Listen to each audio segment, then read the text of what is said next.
Entonces, veamos ahora qué pasa cuando ese curso de prescripción se altera.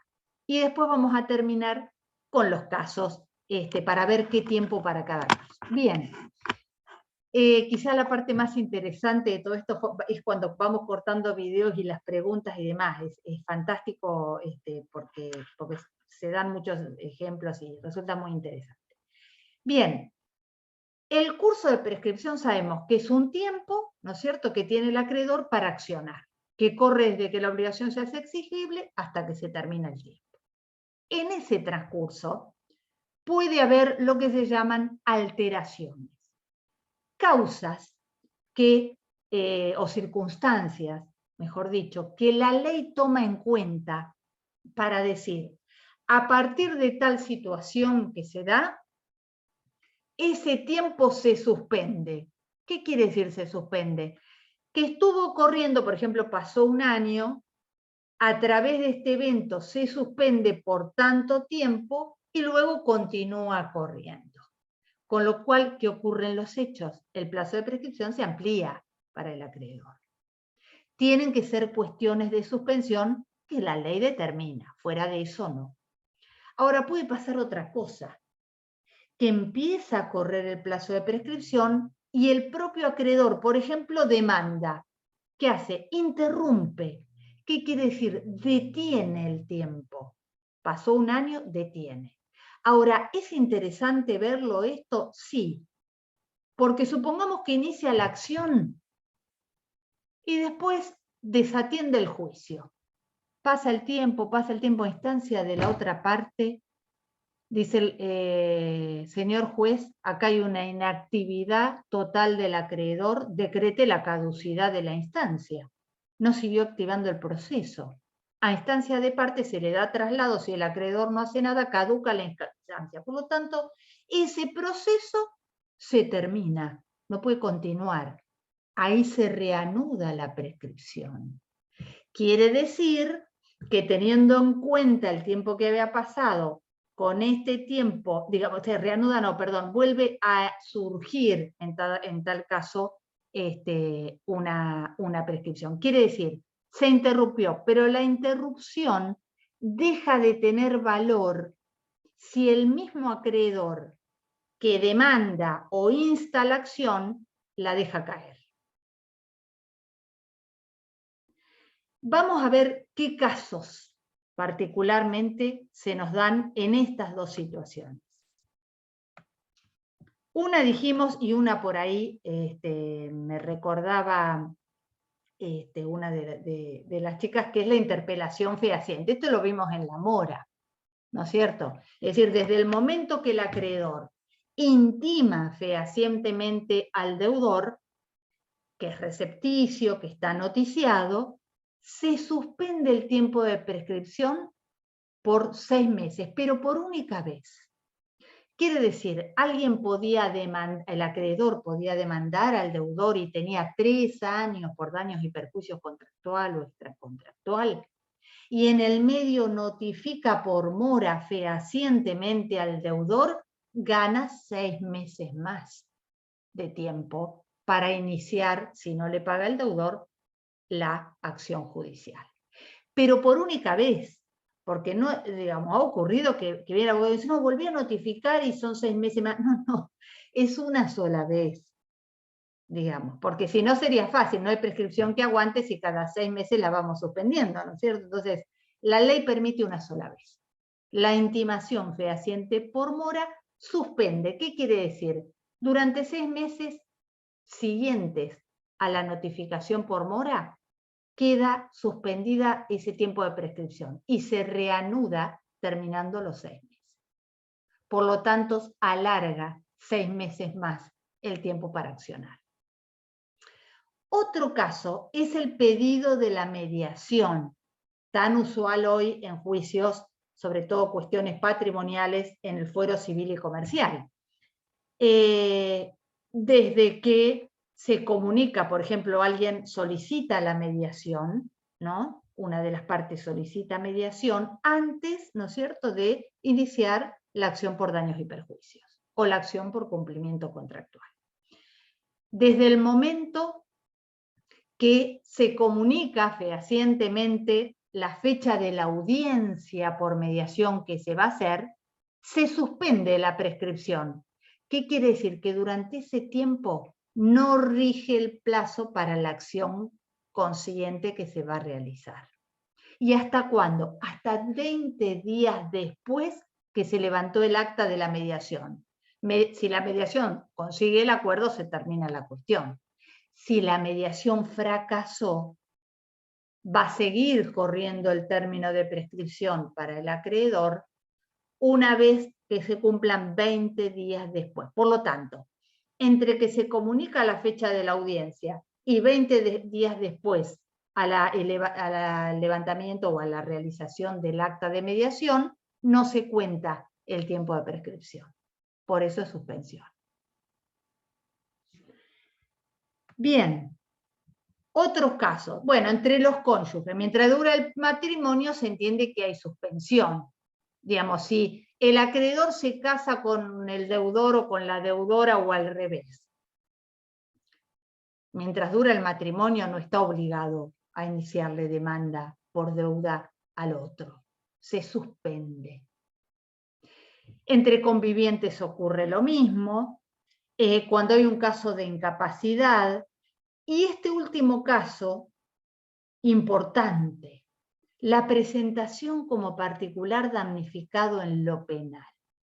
Porque puede ser que, digamos, y muy común, la víctima de un daño inicia juicio penal y juicio civil. Juicio penal para determinar la autoría de un delito, juicio civil para reclamar la indemnización económica. Para que la iniciación de un juicio penal no produce una suspensión para la iniciación del juicio civil. Tiene que presentarse como particular damnificado. ¿Y esto qué quiere decir? Que tiene que presentarse y decir en el juicio penal que tiene interés, lo tiene que decir así expresamente. Tengo interés en demandar económicamente al deudor. Porque si no, no funciona a los efectos de la prescripción. El mero hecho de iniciar una demanda penal, un juicio penal, aunque sea el mismo hecho que la cuestión civil, no produce efectos en la prescripción, salvo que en lo penal se presente como particular damnificado y allí sí manifieste que su intención es reclamar económicamente al deudor. Finalmente tenemos los casos de interrupción. Uno es el reconocimiento del deudor, es decir, tenemos un contrato, el deudor no paga su deuda, dice, bueno, está bien, no te voy a pagar, pero para que te quedes tranquilo, señor acreedor, te extiendo un reconocimiento de deuda. ¿Qué hace con eso? Con ese reconocimiento del deudor, interrumpe la prescripción que corría para el acreedor, porque hay un acto de reconocimiento de deuda. El más importante, y voy a empezar a apurar un poco, es la petición judicial. Mire, antes el Código Civil de Vélez hablaba en lugar de petición judicial de la demanda.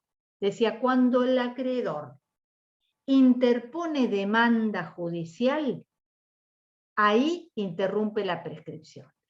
El Código actual ha intentado dar una noción un poco más amplia que demanda. Habla de petición judicial. Porque puede pasar que el acreedor, por ejemplo, lo presente la demanda ante un tribunal incompetente. Es decir, equivocó la competencia o el tribunal le dice, mire, yo no soy competente, tiene que presentarla ante tal.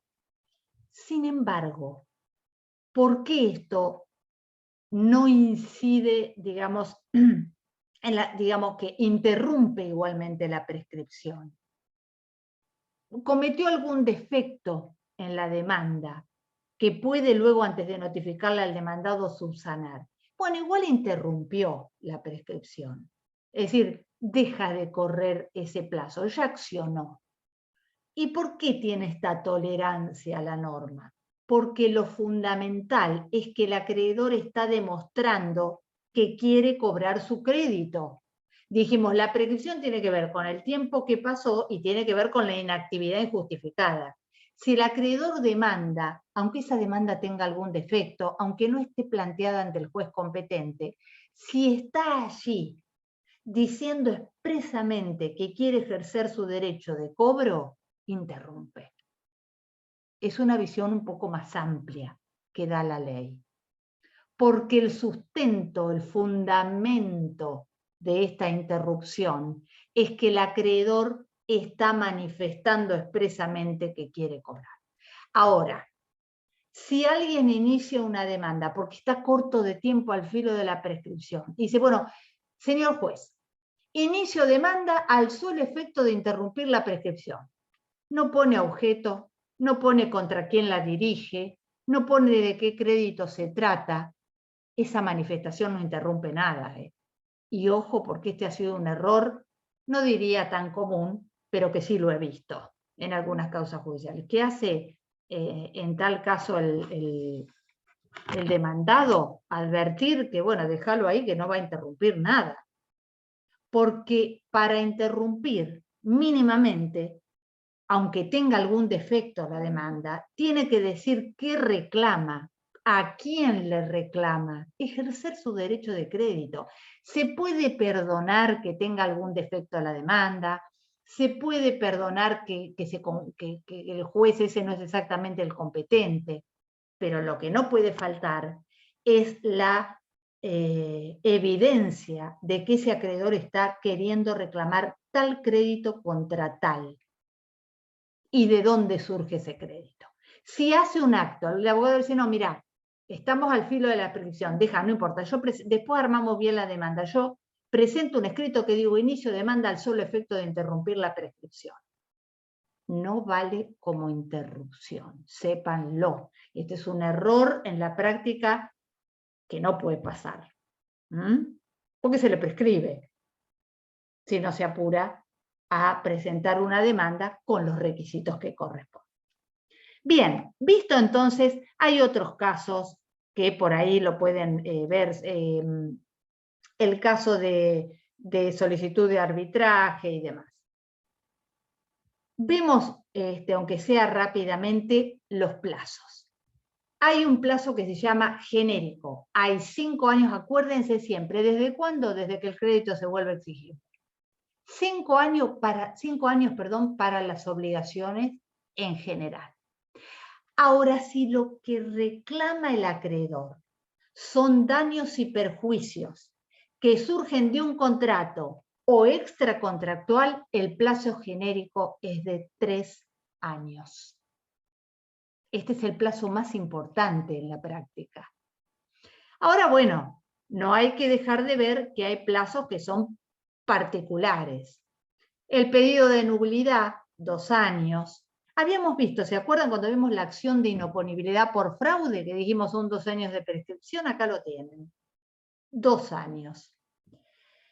El reclamo de daños pero derivado del contrato de transporte o cosas. ¿Qué significa esto? Que si yo voy adentro de un autobús, por ejemplo, de un colectivo, un colectivo, pagué mi pasaje y demás y sufro un daño, tengo 2 años para reclamar a la empresa en el colectivo que iba por el daño sufrido. En cambio, si alguien va por la calle y es embestido por un auto, son daños y perjuicios extracontractuales donde no hay ningún tipo de vínculo y por lo tanto tiene 3 años para reclamar daños y perjuicios. Fíjense, plazo hay, el tema es que no hay el mismo para todos. ¿Podemos poner cierta regla general? Sí, 5 años para las obligaciones en general, 3 años para daños y perjuicios contractual o extracontractual. Estos no se olviden, nos podemos olvidar, nadie les va a decir en un examen, y si no, se quejan conmigo. Bueno, este es un caso de vicios redivitorios. ¿Cuánto tiempo? Bueno, a veces es difícil memorizar uno por uno, pero ahí está, el vicio redivitorio, desde que se tiene conocimiento hay 1 año para reclamar. Antes eran 6 meses. Bueno, acá tenemos antes eran 6 meses, ahora son 1 año, las acciones posesorias, demás. Ahora, hay algunos casos, no puede ser declarada, esto lo dijimos, hay algunos casos, acá está, 2 años cuando se reclaman las periódicas, desde que vence cada periodo, en fin, van a haber muchos supuestos. Léanlo, traten de retener todo lo que puedan, obviamente, pero no se olviden de los plazos genéricos, porque son los que más van a tener luego en el ejercicio profesional. Y hay un caso que es interesante en el código, yo estoy segura que este no se lo van a olvidar, porque es novedoso, no existía con Vélez. Y es el que esto se dio a raíz, ¿se acuerdan de muchas de las denuncias que había de gente ya mayor de edad por abuso infantil? Claro, por agresión sexual. Entonces decía, mire, cuando yo era chico, me abusaron de esta manera, pero la verdad que yo no podía denunciarlo porque no se lo contaba a mis padres. Y no hace tanto, me acuerdo que era una cantidad de señores de San Isidro, que se juntaron, compañeros del colegio, que decidieron denunciar, uno tenía 40 años, el otro 30 y pico. Y entonces, ¿qué pasó? Se encontraron con que la acción estaba prescripta. ¿Qué dice el código ahora? No, ahí tienen 10 años para reclamar, pero desde que adquieran la mayoría de edad. Con lo cual acá la ley se aparta de que es desde que ocurrió el hecho dañoso. Y dice, mire, desde que estas personas tienen mayoría de edad, 18 años, a partir de ahí tienen 10 años para reclamar por un caso de abuso infantil. ¿Es razonable? Claro que sí. Ahora lo han puesto hoy como un supuesto específico. ¿Y esto por qué? Alguien podría decir, no existía en el código anterior. Bueno, sí, claro, estamos hablando de un código del siglo XIX, con lo cual estas cuestiones ni se planteaban. Ahora tiene su razonabilidad también porque las propias cuestiones sociales nos han enseñado que estas situaciones existen. Entonces la ley, ¿qué es lo que hace? No más que tomar esta situación social para darle un marco normativo. Decirle, miren, quienes hayan pasado por esa situación tienen 10 años de tiempo para reclamar judicialmente contra el responsable, pero se contará no desde que sufrieron el abuso, sino desde que tienen 18 años de edad, que adquirieron la mayoría de edad. ¿Mm? Eso mismo pasa en el ámbito penal, con la ley Piazza. Exactamente, exactamente, porque la verdad que fueron situaciones tremendamente injustas. Pero bueno, pasamos de un código del siglo XIX donde esas cuestiones no solo que no se denunciaban, sino que se responsabilizaba por culpa al propio niño por haber provocado un adulto, ¿no? Estaba como muy tergiversada esa cuestión. La cuestión ético-moral tenía otra forma de verse. Yo a veces digo, uno a veces intenta analizar cuestiones que han vivido nuestros padres o nuestros abuelos desde el prisma de la sociedad de hoy, y es muy difícil, porque había... Y no se denunciaba directamente. No solo no se denunciaba, sino que si los padres tenían conocimiento, lo vivían como una vergüenza por tener un hijo que de alguna manera debe haber provocado al adulto. Tenían esa concepción, yo lo he escuchado de eso, ¿verdad? Me acuerdo haber escuchado hace mucho tiempo una docente, me acuerdo que mi mamá era docente, tuve padres grandes, ¿no? Ya no viven, y bueno, y contaba que la directora dijo, y bueno, pero el que tiene el kiosco abusa de las niñas porque las niñas van a seducirlo al kiosco, nenas de 6 años. Bueno, era otra, digo, a veces es muy difícil tratar esto con la concepción social que tenemos hoy. Lo cierto es que el código toma esto y dice, bueno, acá esto hay que contemplarlo como un supuesto especial, con un plazo de prescripción especial y donde empieza a correr no desde el hecho dañoso, sino desde que adquiere la mayoría de edad el damnificado. Para terminar, porque hemos hecho 2 horas sin parar, pobres ustedes, interesante cuando cortamos el video porque ahí surgen muchísimas cuestiones. Tengan en claro esto. Fíjense, sobre todo los plazos de prescripción genéricos, qué pasa con la interrupción y con la suspensión, que eso probablemente sea alguna cuestión que surja, porque es importante. Estas cuestiones de orden público que tiene que ver con la prescripción y desde cuándo corre, dónde arranca el plazo de prescripción. Y no se olviden que fundamentalmente se opone como defensa frente a una acción prescripta. No se declara de oficio. Y en tal caso, no en muchos casos, pero se puede el propio deudor accionar para que se declare prescripto y no tener que soportar un juicio por una acción prescripta y tener que defenderse a futuro. Yo creo que esos son los lineamientos básicos, y los plazos de prescripción que puedan retener. Por supuesto que pasan los años, uno se recibe, no se acuerda y vuelve al código, pero lo que se acuerda seguro de los plazos importantes, genéricos o novedosos. Con esto los despido, les deseo las mejores vacaciones, hoy fue agotador. Bueno, y por supuesto al regreso, para aquellos que no hayan rendido, cualquier duda nos encontramos y lo charlamos. Termino el videíto.